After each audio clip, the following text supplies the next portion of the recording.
안녕하세요. 주식 투자 스토리 주툴입니다. 저번 주에는 제가 휴가를 갔다 와가지고 한 주간 동안은 영상을 올리지 못했습니다. 그래서 오늘은 2026년 8월 3일 시장 상황 바로 확인해 보도록 하겠습니다. 제 휴가 기간에 굉장히 많이 떨어졌다가 어느 정도 회복하는 그런 분위기였습니다. 그래서 나스닥은 플러스 1% 상승을 했고요. S&P 500은 0.70% 상승을 했습니다. 다우는 0.53% 상승을 했습니다. 공포지수는 17로 공포감이 약간 하락했고요. 피어앤 그리드는 42로 탐욕 구간에 그대로 있습니다.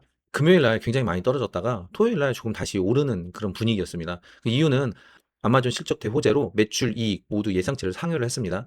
그로 인해서 15% 가까이 상승을 했는데 굉장히 많이 오른 거죠. 시장의 반응은 AI 투자 효과가 나타나기 시작했다라는 평가를 하고 있습니다. 기존에는 빅테크들이 계속 AI에 투자를 하고는 있지만 매출을 이루지는 못하고 있다. 그러니까 투자만 많이 하고 있다. 이런 이야기가 계속 지속적으로 나왔잖아요. 그런데 이번에 아마존은 굉장히 많이 돈을 벌었네. AI 투자 효과가 매출로 이제 잡히게 되네. 라는 평가를 했다라는 그런 뜻입니다. 그래서 기술주들이 조금씩 오른 상태입니다. 금리 부담은 계속 지속되고 있습니다. 이건 아무래도 인플레이션 우려 때문에 금리를 상승을 해야 된다는 그런 분위기가 있어서 금리는 계속 부담을 가지고 있습니다.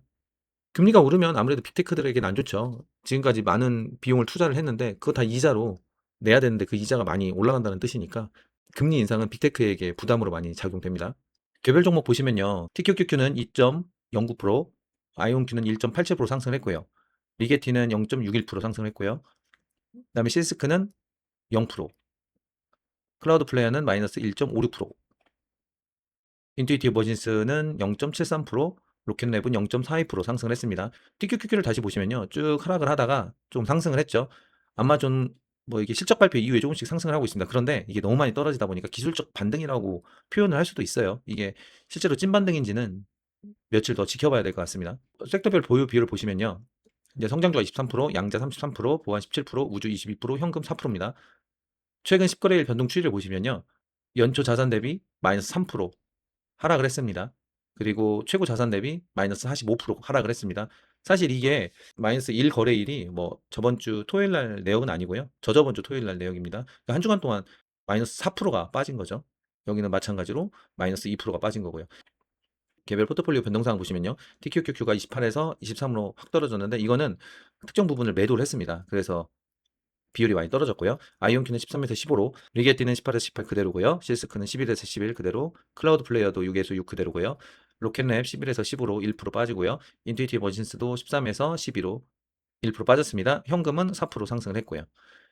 TQQQ에서 매도한 것이 현금 쪽으로 갔다 오시면 됩니다.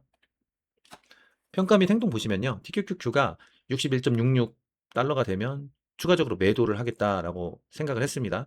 현 시점에서는 66달러입니다. 손실이지만 그래도 원칙을 가지고 매도를 한 거니까 뭐 나쁘진 않습니다. 좋은 상황입니다.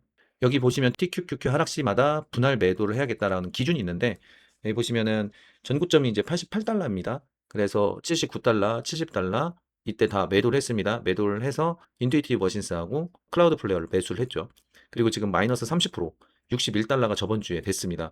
이게 사실 기억에 아마 55달러까지 떨어졌던 것 같은데 지금 어느 정도 회복을 했습니다. 그렇지만도 기준이 61.66달러인 경우에 매도를 해야겠다라는 원칙을 가지고 했으니까요. 그대로 매도를 한 상태입니다. 그러면 TQQQ는 언제 다시 매수를 하느냐라는 의문이 생기는데 제 생각에는 시장 자체가 분위기가 반전되지 않는 이상은 매수보다는 매도를 계속 해야 되지 않을까 그런 생각을 가지고 있습니다. 저번 주에 최고 자산들이 마이너스 50%까지 하락을 했습니다. 이날 제가 휴가지에서 이 마이너스 50%까지 찍히는 걸 확인했는데 마음 가운데 참 어려움이 있었습니다. 그렇지만 마이너스 60%까지 생각을 하고 있어서 그나마 멘탈을 관리했습니다. 지금 현재는 기술적 반등 가능성이 큽니다. 그래서 저는 11월 중간 선거까지는 멘탈 관리를 잘 해서 지금 현 스탠스를 그대로 유지하려고 합니다. 변동사항은 이제 TQQQ 관련된 부분, 이 부분만 변경을 하려고 합니다. 사실 TQQQ 같은 경우에는 세배 레버리지 상품이다 보니까 빠질 때 엄청나게 많이 빠습니다. 그래서 이 탈출을 하지 않으면 문제가 될 것 같아서 TQQQ만 예외적으로 매도하는 그런 표를 만들어서 매도를 하고 있는 상황에 있습니다. 투자 체크리스트는 변동사항이 없고요.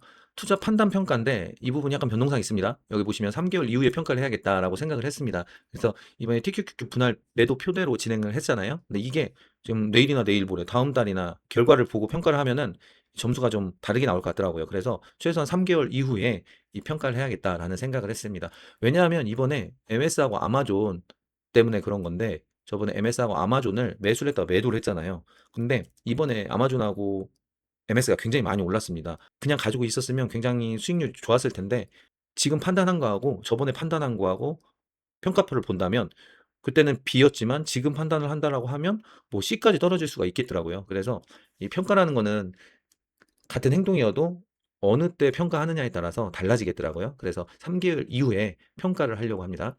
지금까지 시청해 주셔서 감사합니다. 주토리였습니다.